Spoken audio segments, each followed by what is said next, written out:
Seja muito bem-vindo ao Artifícios Automotivos. Vamos direto ao ponto que interessa.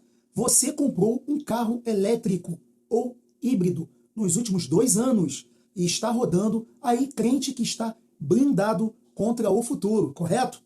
Afinal, o seu carro provavelmente usa a famosa química LFP, que é o fosfato de ferro lítio, ou a badalada bateria Blade, que passa no teste de prego, não pega fogo e promete durar 1 milhão de quilômetros. Mas a verdade nua, crua e dolorosa que o marketing não te conta é que, embora a sua bateria seja um tanque de guerra que não vai incendiar a sua garagem, o seu carro corre o risco de virar um calhau tecnológico pesado, ineficiente e com prazo de validade pior do que um smartphone de entrada. Então, hoje nós vamos desmantelar o hype e, mais uma vez, analisar a real engenharia por trás das novas tecnologias que já estão chegando. As baterias de estado sólido e as baterias de sódio. Vamos entender o porquê a era do lítio, mesmo o LFP, está prestes a sofrer um golpe de mestre. Se o sódio é a salvação do carro popular ou apenas sal de cozinha gourmetizado. E como a física vai transformar os elétricos médios de hoje em smarts velhos no mercado de usados. Entramos então num paradoxo do LFP. Ele é seguro, durável, mas pesado demais. Para entendermos o tamanho do problema, precisamos dar o braço a torcer. A engenharia da bateria LFP, que domina os carros mais vendidos no Brasil hoje, como a linha Dolphin, Dolphin Mini, até o antigo EJS1, resolveu maiores problemas do medo do consumidor, que é a segurança térmica. O LFP tem uma estabilidade química fantástica e só entra em decomposição térmica perto dos 300 graus Celsius, ao contrário das antigas baterias NMC, que é níquel, cobalto e manganês. Tá? São elétricos do passado. Inclusive, ainda tem um carro desse, que é o Renault Kwid E-Tech, tá? Na minha garagem. Mas como então fica a física, né? Que odeia a felicidade dos engenheiros? O LFP cobra um preço altíssimo por essa segurança. Baixa densidade energética. Esse é o grande problema. Tá? No nível da célula, o LFP mal consegue entregar 140 a 160 watts por quilo. Para contornar isso, as montadoras precisam fazer milagres estruturais, eliminando módulos e colando as células direto no chassi, que é o famoso tecnologia Cell-to-Pack. Ainda assim, a matemática do peso é implacável.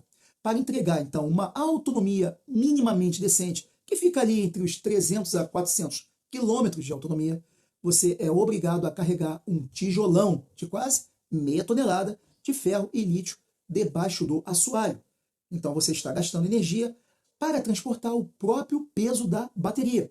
E é exatamente essa limitação física que abre portas para as próximas 2 tecnologias que vão redesenhar o mercado.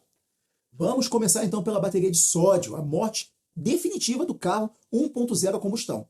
Se o lítio é caro e geopoliticamente instável, a indústria precisava então de uma alternativa para a base da pirâmide, onde tem a maioria que quer ter carro elétrico.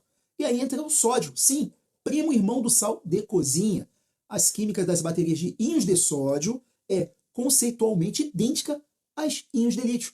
Qual é a grande vantagem? O sódio é abundante, está em qualquer oceano e custa uma fração do preço.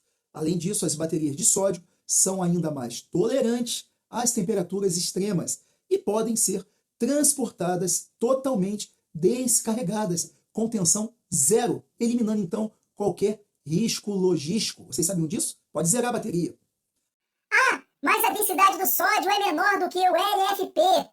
Vão gritar os fiscais da ficha técnica nos comentários. Eu já sei disso. Sim, mestre, você está correto. O sódio orbita em 150 watts por quilo, o que significa que ele não serve para mover um sedã de luxo que quer rodar aí, em média, hoje em dia, 700 quilômetros, que estão chegando esses novos carros. O papel do sódio não é humilhar elétricos de luxo. O papel do sódio é matar 1.0 a combustão nos carros compactos urbanos. É a tecnologia perfeita para o hatch do uso diário, que roda 50 km por dia e que precisa custar pouco. Ela vai entregar uma durabilidade também absurda de ciclos e uma estabilidade de preço que o lítio nunca vai conseguir prometer. Quando a escala industrial do sódio atingir a maturidade, que está bem próxima, O carro elétrico de entrada vai ficar mais barato ainda de produzir do que esses carros flex modernos com seus complexos sistemas de injeção, catalisadores e correias banhadas a óleo. E o que falar do estado sólido, o santo graal, que de fato ameaça o lítio? Se o sódio resolve o problema do custo lá na base da indústria, então precisamos de densidade também no topo. E é aqui que entram as baterias de estado sólido. E aqui também que o dono do elétrico atual deve começar a se preocupar. Vou explicar o porquê. Nas baterias atuais, mesmo nas LFP, como eu tenho um Dolphin GS, os íons se movem através de um eletrólito líquido ou um gel. As de estado sólido substituem esse meio por uma barreira cerâmica ou polimétrica sólida. Eliminar o líquido muda o jogo por dois fatores físicos exatos: densidade energética monstruosa, sem necessidade de separadores volumosos. Podemos então usar um ânodo de lítio metálico puro. Isso projeta uma densidade energética para a faixa dos 400 a 500 watts por quilo. Estamos falando então de dobrar a autonomia de um veículo, reduzindo ainda o peso do pacote de baterias pela metade. Carregamento também ultra rápido, sem degradação. Como os materiais sólidos toleram fluxos de corrente absurdos, sem o estresse mecânico e térmico das soluções líquidas, o gargalo então do carregamento deixa de ser a química da bateria e passa a ser a capacidade da tomada que está lá no eletroposto. Então abastecer o carro vai demorar o mesmo tempo que encher um tanque de combustível. E olha que as baterias LFP já estão chegando assim, tá? Com aquele Yuan que está lá na China, não é essa versão que veio agora não, está carregando quase esse mesmo nível. E a Toyota e a Nissan, que são gigantes japonesas, que prometem essa tecnologia também em escala comercial para a virada da década. O grande desafio atual não é a química em si, mas a manufatura. A cerâmica é frágil, para quem não sabe. Ela trinca com vibração do asfalto. Então esse é um problema ainda de engenharia. E resolver o estresse mecânico, tá, de expansão desses materiais no nível atômico ainda é o maior desafio da engenharia de materiais do nosso século. Quando essa conta fechar, que está quase fechando, a virada de chave será violenta. Aí podemos falar naquele feito iPhone 3G, obsolescência conceitual do mercado nos usados. Vamos conectar a engenharia com o seu bolso agora, tá? Que é onde a dor vai ser real. Os haters vão argumentar. Mas a minha bateria LFP vai durar 15 anos, porque eu me importaria com o estado sólido. Aqui está o pulo do gato que a maioria não enxerga. Obsolescência funcional versus obsolescência de mercado. O seu elétrico atual com bateria LFP pode e poderá continuar funcionando perfeitamente daqui a 6, 7, 8, 10, 15 anos e ainda reter 85% da capacidade. A bateria não vai morrer, mas o valor de mercado do carro, sim. Vamos lá, vamos imaginar o cenário de revenda de alguns anos aí para frente. Você vai anunciar o seu elétrico usado que pesa 1.700 kg em média e roda aí 300 km com uma carga. Naquela mesma semana, as montadoras estarão vendendo carros novos, muito mais leves, que rodam aí já 700 km com uma bateria de estado sólido que carrega em menos de 10 minutos. Não dizem que não vai acontecer porque já está acontecendo. O comprador do mercado de usados vai olhar para o seu carro e pensar: por que eu vou carregar esse peso todo de ferro e lítio antigo se a tecnologia atual entrega o dobro pelo mesmo peso e metade do tempo de carregamento? O carro elétrico atual corre sim o risco de sofrer o mesmo destino do iPhone 3G. Para quem lembra dessa época do iPhone 3G? Quando o iPhone 4 foi lançado. Ele não parou de funcionar, aquele iPhone antigo, mas a percepção de valor de mercado despencou porque a arquitetura tecnológica mudou de patamar naquela época. Ele perde valor pela obsolescência conceitual da própria matriz energética que o criou. Vamos agora falar de cronograma, tá? Realista. Quando, onde e essa bateria vai bater no Brasil. Então esqueçam slides, tá? De LinkedIn, tá? O cronograma industrial não segue ritmo de hype de redes sociais. Panorama realista desenha-se da seguinte forma: em 2026, tá? Até o final, o sódio vai começar a aparecer em compactos urbanos. Isso lá na China, tá? A escala comercial vai começar a avançar na Ásia. Isso é fato, todo mundo sabe que vai ser lá primeiro.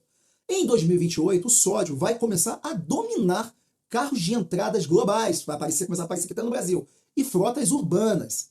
2030, primeiras baterias de estado sólido, mas vão ser também em elétricos premium e de luxo. E lá na Ásia também, tudo começa lá, não pensa que vai bater aqui nada aqui. 2035. Estão vendo? 2035. Estado sólido atinge paridade de custo e vão invadir os carros médios. Então o sódio já deixou de ser teoria. Então ele vai ser a grande aposta para mercados emergentes. O Brasil também está dentro, onde o custo do carro é o fator decisivo para a compra. Já o estado sólido comercial não vai se popularizar em carros populares ainda por cima, antes de pelo menos mais de 10 anos. A introdução será bem lenta, começando pelo topo de mercado, para quem pode pagar caro, onde o cliente aceita pagar sobre preços de desenvolvimento de tecnologia. Eles não estão nem aí. Tem carro que tem R$1 milhão, eles estão pagando. Então, portanto, se você tem um elétrico com bateria LFP ou a Blade, não precisa entrar em pânico e vender o seu carro a preço de banana na primeira manhã de amanhã. Tá? O seu conjunto ainda é robusto, como o meu, seguro, e vai cumprir o que promete em termos de durabilidade mecânica. Tá? São excelentes esses carros. Mas faça um planejamento, sabendo que você não comprou um ativo durável. Tá? Como os antigos motores a diesel, que passavam de geração em geração naquela mesma família. Hoje em dia, as pessoas têm que entender o seguinte: quando você compra um carro elétrico, você está comprando um produto eletrônico de alta tecnologia, só que sobre rodas. Então, extraia o máximo dele, do valor que você pagou, enquanto ele está no topo da tecnologia ou dessa onda tecnológica. E faça a transição moderada, tá? Quando começa a próxima virada de matriz química, tá? Com medo de repente, mudar regras de jogo. Mas ninguém precisa correr e ficar doido por isso. Se você curte esse tipo de análise, que eu sempre trago aqui para vocês, tá? E não passo o pano para departamento de marketing de ninguém, e mostro sempre uma engenharia, como ela realmente é, ok? Deixa então seu like, é de graça, sempre peço isso, tá? E quando você deixa o like com a tela minimizada, vai aparecer lá no comentário um hypezinho, botão. Esse apoio de vocês nos comentários também mantém o Artifícios Automotivos totalmente independente para falar sempre essas verdades técnicas que incomodam muita gente. E também que você que gosta de cuidar de carro, né? Quer, de repente, monitorar a saúde real da sua bateria e sistemas eletrônicos, você sempre sabe que eu deixo aqui um link de afiliados, ok? Com o OBD2, ok? Carregadores portáteis, geralmente com links confiáveis, Mercado Livre, Amazon e Shopee, ok? Pode comprar com confiança e ajuda o canal também. Não esqueça de dar o hype e vou deixar aqui também 2 vídeos ao lado para o quê? Aumentar o conteúdo técnico de vocês, ok? Não custa nada clicar aqui e dar uma olhada. Um grande abraço e até o próximo vídeo.